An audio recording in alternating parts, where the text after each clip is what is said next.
Konflik berdarah di Gaza telah berlangsung hampir 20 bulan. Berbagai upaya telah dilakukan untuk mencapai gencatan senjata antara Israel dan Hamas. Sejumlah negosiator dari utusan pemerintah Amerika Serikat hingga mediator regional seperti Mesir dan Qatar telah bergantian mencoba menemukan titik temu antara kedua belah pihak. Namun setiap putaran perundingan yang digelar selalu berujung buntu. Bahkan ketika sebuah kesepakatan tampaknya sudah dekat, selalu ada batu sandungan yang mengganjal.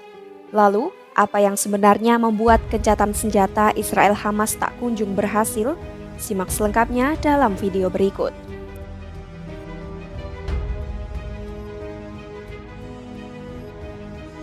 Selama hampir 2 tahun konflik di Gaza, upaya demi upaya untuk menengahi gencatan senjata antara Israel dan Hamas terus menemui jalan buntu. Sederet mediator dari berbagai pihak telah bergantian memimpin perundingan mulai dari William J. Burns dan Brad McGurk dari pemerintahan Presiden AS Joe Biden hingga Steve Witkoff yang mewakili Presiden Donald Trump. Namun siapapun yang menjadi mediator, selalu saja ada satu pertikaian utama yang belum terselesaikan, yaitu perbedaan visi antara Hamas dan Israel mengenai bentuk akhir dari gencatan senjata.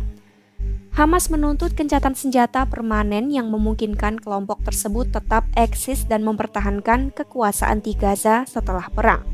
Sebaliknya, Israel hanya bersedia menerima gencatan senjata sementara agar dapat kembali melanjutkan operasi militer guna menumpas Hamas sepenuhnya. אני מוכן לסיים את המלחמה בתנאים ברורים שיבטיחו את ביטחון ישראל. כל החטופים חוזרים הביתה, החמאס מניח את נשקו, יורד מהשלטון, הנהגתו מוגלת מהרצועה, כלומר מי שישאר ממנה, עזה מפורזת לחלוטין מנשק, ואנחנו מבצעים את תוכנית טראמפ, תוכנית כל כך נכונה וכל כך מהפכנית, והיא אומרת דבר פשוט, תושבי עזה שירצו לצאת, יוכלו לצאת. כל מי שקורא לנו לעצור את הלחימה לפני שהמטרות הללו יושגו, בעצם קורא להשאיר את החמאס בשלטון.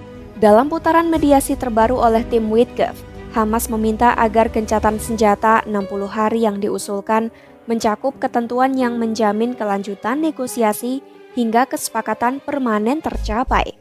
Ketentuan ini secara teknis akan memungkinkan penghentian pertempuran diperpanjang tanpa batas waktu, di mana ini merupakan hal yang menggagalkan harapan Israel untuk kembali berperang. Tak heran, Perdana Menteri Israel Benjamin Netanyahu menyebut proposal Hamas sebagai langkah mundur. Ia menegaskan tanggapan Hamas sama sekali tidak dapat diterima. Meski begitu, negosiasi belum benar-benar kandas. Mesir dan Qatar, dua mediator utama Arab, merilis pernyataan bersama bahwa mereka akan mengintensifkan upaya untuk mengatasi hambatan yang dihadapi dalam negosiasi. Bahkan, Witkoff sendiri menyatakan pembicaraan rincian gencatan senjata dapat dimulai segera minggu ini jika kelompok itu melunakkan posisinya. Hamas pun memberikan sinyal kesiapan untuk kembali ke meja perundingan. Mereka menyatakan siap memulai putaran perundingan tidak langsung guna mencapai kesepakatan mengenai pokok-pokok pertikaian, namun tetap disertai syarat tegas bahwa perundingan harus mengarah pada gencatan senjata permanen dan penarikan penuh pasukan Israel.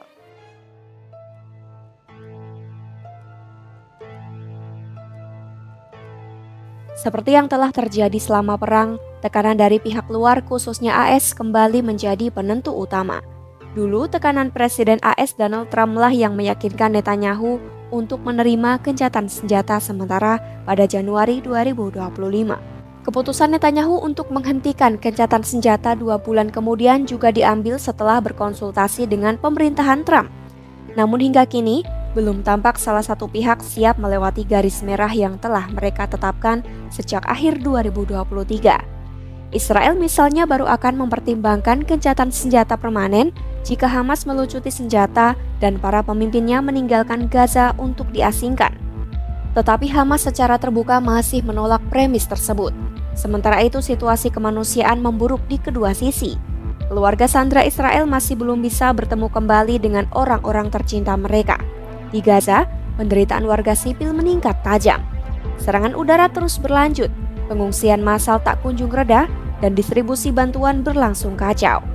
Militer Israel bahkan kembali memerintahkan evakuasi besar-besaran di wilayah selatan, mendorong warga sipil untuk mundur ke wilayah sempit di dekat pantai. Kondisi internal di kedua belah pihak pun semakin menentukan arah negosiasi ke depan. Hamas menghadapi tekanan internal mulai dari pembunuhan para pemimpinnya hingga meningkatnya penjarahan di Gaza. Faktor-faktor inilah yang menunjukkan melemahnya cengkeraman kelompok tersebut di jalur Gaza. Sementara di Israel, kelangsungan koalisi Netanyahu juga dipertaruhkan. Jika ia menyetujui gencatan senjata permanen, koalisi pemerintah bisa runtuh. Namun memperpanjang konflik juga bukan solusi jangka panjang.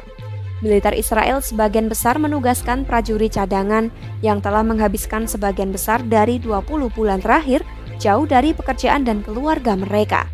Banyak dari mereka yang kelelahan dan jika perang dilanjutkan, ada kekhawatiran terjadi penolakan untuk bertugas dengan jangka waktu lama. Ini menjadi tantangan bagi pimpinan militer Israel untuk menyediakan prajurit operasi darat, apalagi melaksanakan pendudukan penuh yang memerlukan pengerahan puluhan ribu tentara. Kegagalan gencatan senjata Israel-Hamas berakar pada perbedaan visi yang fundamental. Hamas menginginkan penghentian perang secara permanen untuk mempertahankan kekuasaannya di Gaza, sementara Israel hanya menginginkan jeda sementara untuk melakukan operasi militernya. Kedua pihak masih bertahan pada syarat-syarat yang bertolak belakang. Tanpa ada kompromi dari salah satu pihak, gencatan senjata tampaknya tetap menjadi sebuah cita-cita yang belum tercapai. Ikuti terus perkembangan konflik Israel-Hamas hanya di YouTube Kompas.com.